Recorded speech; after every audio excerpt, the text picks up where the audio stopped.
இயேசு கிறிஸ்துவின் இனிய நாமத்தில் வாழ்த்துக்கள். இந்த நாளிலும் எரேமியா தீர்க்கதரிசியின் புஸ்தகம் 15ஆம் அதிகாரம் 10ஆம் வசனத்திலிருந்து கடைசி வரையிலும் நாம் பார்க்க போகிறோம்.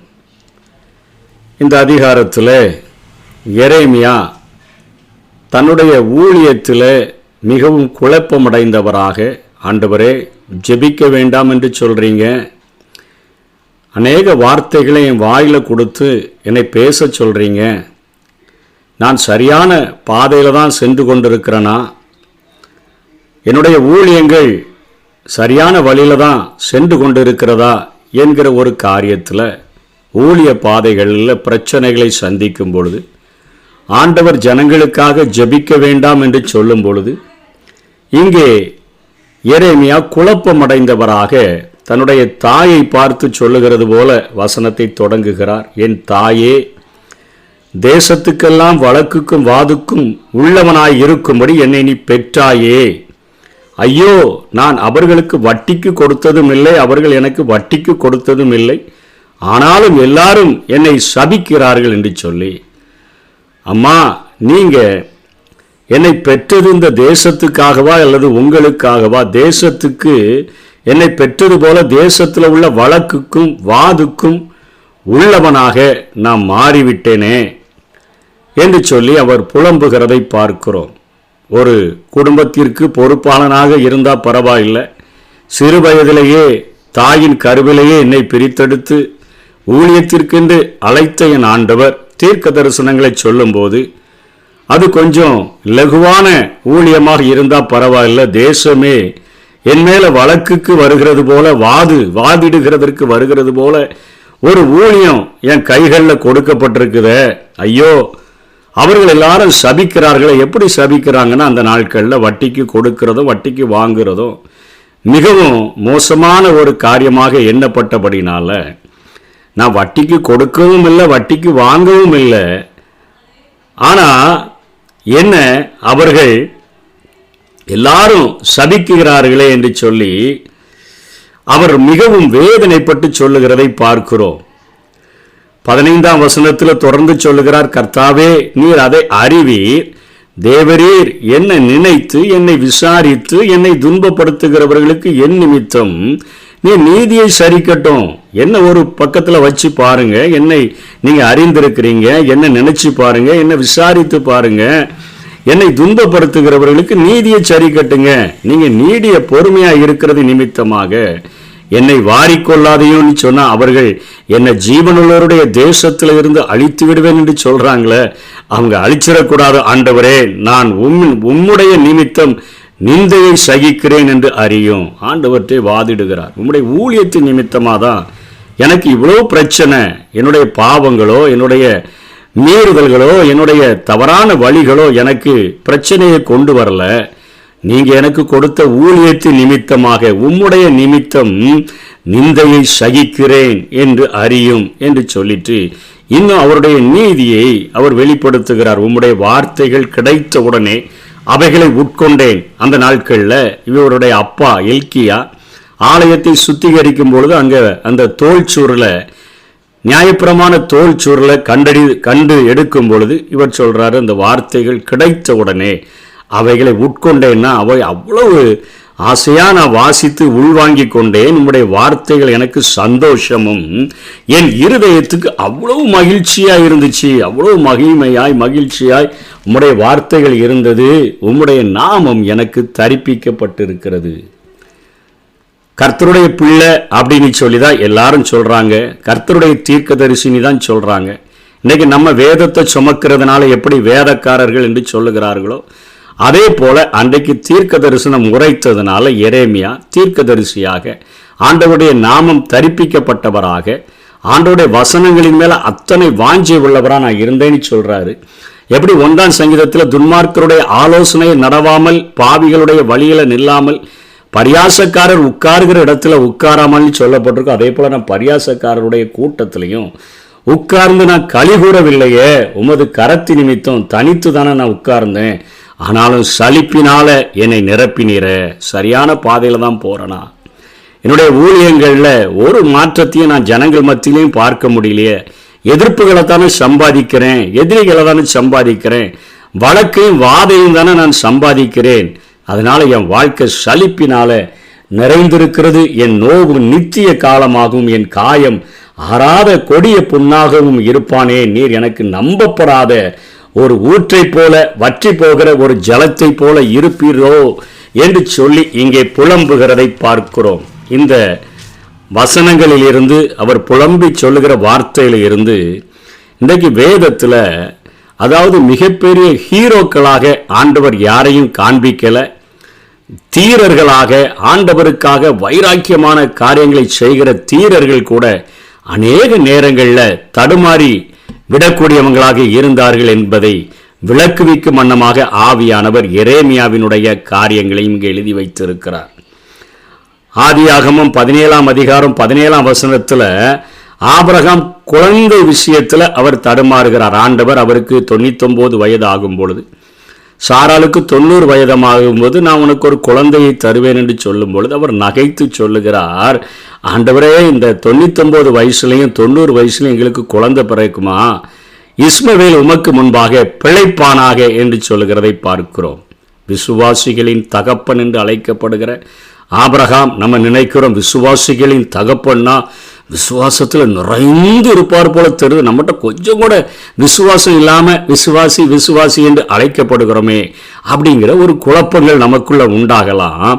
ஆனால் விசுவாசிகளின் தகப்பனாகிய ஆபிரகாமே இந்த காரியத்தில் ஆண்டவர் சொல்லுகிற வார்த்தையில் விசுவாசிக்க முடியாமல் நகைத்து சொல்லுகிறார், இஸ்மவேல் உமக்கு முன்பாக பிழைப்பானாக என்று சொல்லி அவரையும் தட்டி அவரையும் ரெடி பண்ணி அவரையும் விசுவாசிகளின் தகப்பனாக ஆண்டவர் உருவாக்கினதை நாம் வேதத்திலே பார்க்க முடிகிறது. எப்படி ஒரு சின்ன ஒரு பைக்கோ அல்லது நம்முடைய காரோ சின்ன ஒரு அடியில் ஆக்சிடெண்ட்டில் மாட்டிடுச்சுன்னா உடனே வண்டியை தூக்கி ரோட்டில் தூர எரிஞ்சிட்டு வராமல் அதற்கு தேவையான பழுதுகளை ரெடி பண்ணி ஓட்டுகிறது போல இந்த பாத்திரங்களை எடுத்து இந்த கருவிகளை எடுத்து ஆண்டவர் ரெடி பண்ணி மீண்டுமாக தனக்கு பயனுள்ள ஒரு பாத்திரமாக மாற்றுகிறார் என்பதைத்தான் இங்கே எரேமியாவின் வாழ்க்கையிலே நாம் கற்றுக்கொள்ளப் போகிறோம். ஆபிரகாமுடைய வாழ்க்கையை பார்த்தாலும் மோசே பெருமையுடன் அந்த ஒரு டைம் நான் அடித்ததில் தண்ணி வந்ததுன்னு சொல்லி கண்மலையை 2 முறை ஓங்கி அடிக்கிறார், தண்ணீர் வந்தது. ஆனால் தேவனுடைய கோபம் அங்கே வெளிப்பட்டதை பார்க்கிறோம். ஆண்டவரிடத்தில் தாழ்மையாக விசாரிக்கிறதுக்கு 2வது விசை போகலை, தன்னுடைய சுய புத்தியிலே ஓங்கி அங்கே கண்மலையை அடித்த காரியங்களை பார்க்கிறோம். தாவீதினுடைய வாழ்க்கையில் 32 யுத்தத்தில் ஒரு யுத்தத்தில் கூட தோல்வியை கண்டிராத தாவீது தன்னுடைய சொந்த வாழ்க்கையில் கண்களின் இச்சையில் அவர் விழுந்து போனதை ஒரு ஆன்மீக வீழ்ச்சி அவர் சந்தித்ததை 2 சாமுவேல் 12ஆம் அதிகாரம் 9ஆம் வசனத்தில் பார்க்கிறோம். பேதுரு வாய்க்குளறி ஆண்டவரையே மறுதலிச்சு சபிக்கவும் சத்தியம் பண்ணவும் தொடங்கினதை மார்க் 14ஆம் அதிகாரம் 68ஆம் வசனம் 70ஆம் வசனம் 71வது வசனங்களில் நாம் பார்க்க முடியும். பவுல் கோபத்தில் கட்டுப்பாட்டை இழந்து பேசின காரியங்கள் அப்போஸ்தலர் 23வது அதிகாரம் 3ஆம் வசனத்தில் அங்கே ஒரு பிரதான ஆசாரியன், அவன் அனனியா என்று சொல்லக்கூடிய பிரதான ஆசாரியன் பவுலை பார்த்து அவனை வாயில் அடியுங்கள் என்று சொன்ன உடனே கிறிஸ்துவனுடைய போதனை என்ன? உன்னை ஒருவன் வலது கன்னத்தில் அறைந்தால் அவனை இடது கன்னத்துக்கு உன்னை கன்னத்தை காண்பி திருப்பி காட்டுன்னு சொல்லுகிற ஒரு போதனை. இயேசு கிறிஸ்து வையப்படும் பொழுது பதில் வையாமலும் பாடுபடும் பொழுது பயமுறுத்தாமலும் நியாயமாய் தீர்ப்பு செய்கிறவருக்கு தன்னை ஒப்புவித்தாரே, அப்படிப்பட்ட ஒரு காரியத்தில் தான் நம்ம வளர வேண்டும் என்று சொல்லி அவர் போதிக்கிறார். பவுல் அப்போஸ்தலன் அத்தனையாய் தேவனுடைய கரத்தில் வல்லமையான கருவியாக பயன்படுத்தப்பட்ட போதிலும் மாம்சத்தையும் இரத்தத்தையும் உடையவன் தானே என்பதை காண்பிக்கும் வண்ணமாக வாயில் அடிங்கள்னு சொன்னவனே இவர் சொல்றார் திரும்பி, தேவன் உன்னை அடிப்பார் வெள்ளை அடிக்கப்பட்ட சுவரே என்று சொல்லி ஒரு பிரதான ஆசாரியனை திட்டுகிறதை பார்க்கிறோம். அந்த நேரத்தில் கோபத்தில் அவர் தன்னுடைய கட்டுப்பாட்டை அவர் இழக்கிறதையும் பரிசுத்த ஆவியானவர் எழுதி வைக்காம இல்லை. அப்படி இத்தனை பல ஹீரோ கதை தலைவர்களை இந்த வேதம் நமக்கு கொடுக்கல. நம்மை போல பாடுள்ள மனிதர்களை எடுத்து எலியா நம்மை போல பாடுள்ள மனுஷனாய் இருந்த போதிலும் அவன் கருத்தாய் ஜெபித்த பொழுது 3 வருஷம் மழை பெய்யலை. மீண்டும் கருத்தாய் ஜெபித்த பொழுது 3 வருஷம் மழை பெய்யாமல் இருந்த அந்த தேசத்துக்கு மீண்டும் மழை வந்தது என்கிற காரியத்தை போலத்தான் ஆண்டவர் இன்றைக்கும் பலவீனமான பாத்திரங்களை எடுத்து அவர் கழுவி பரிசுத்தப்படுத்தி அவர்களை வல்லமையினால நிறைத்து தனக்கு உபயோகம் உள்ள ஒரு பாத்திரமாக அவர் பயன்படுத்துகிறார். இப்படி எரேமியா புலம்புன உடனே எலியாவை போல, ஆண்டவரே நான் ஒருவன் மாத்திரம் மீதியாயிருக்கிறேன் என்று குகைக்குள்ள ஒளிந்த பொழுது இனிமேதான் நீ போக வேண்டிய வெகு தூரம் நீ கற்றுக் கொடுத்தாரே, அதே போலத்தான் இங்க எரேமியாவின் இடத்திலும் பேசுகிறார். 19ஆம் வசனத்துல, இது நிமித்தம் நீ திரும்பினால் நான் உன்னை திரும்ப சீர்படுத்துவேன். திரும்பினால்னா நீ இப்படிலாம் பேசி என்ன நோகடிக்கிறிய, நீ மனம் திரும்ப வேண்டும் என்று எரேமியாவிடம் பேசுகிறார். நீ மனம் திரும்பினால் நான் உன்னை திரும்பவும் சீர்படுத்துவேன், என் முகத்துக்கு முன்பாக நிலைத்தும் இருப்பாய், நீ கீழ்ப்பானது நின்று விலையேற பெற்றதை பிரித்தெடுத்தால் என் வாய் போல இருப்பா. இந்த உலகம் பொல்லாங்கனுக்குள்ளதான் கிடக்குது. எப்படி ஒரு அன்னப்பறவையானது பாலையும் தண்ணீரையும் கலந்து வைக்கிற அந்த பாத்திரத்துல பாலை மாத்திரம் உறிஞ்சி குடிச்சிட்டு தண்ணீரை வைத்து விட்டு போய்விடுகிறதோ, அதே போல நீ கீழ்ப்பானது நின்று விலையேற பெற்றதை நீ பிரித்தெடுத்தால் என் வாய் போல இருப்பா. என் வாயாகவே நீ மாறிடுவ. நீ அவர்களிடத்தில் திரும்பாமல் அவர்கள் உன்னிடத்தில் திரும்புவார்களாக என்று கர்த்தர் சொல்கிறார். அவங்கள பார்த்து பார்த்து அவங்க வழியில போயிடாத. அவர்கள் நீ தனிமையாய் நிற்கிறதை பார்த்து, பரிசுத்தத்துக்காய் வைராக்கியமாய் நிற்கிறதை பார்த்து அவர்கள் உன்னிடத்துல திரும்புவார்களாக. உன்னை இந்த ஜனத்துக்கு எதிரே அரணான வெண்கல அலங்கமாக்குவேன். அவர்கள் உனக்கு விரோதமாக யுத்தம் பண்ணுவார்கள். ஊழியர்களுக்கு விரோதமாக யுத்தங்கள் உண்டு.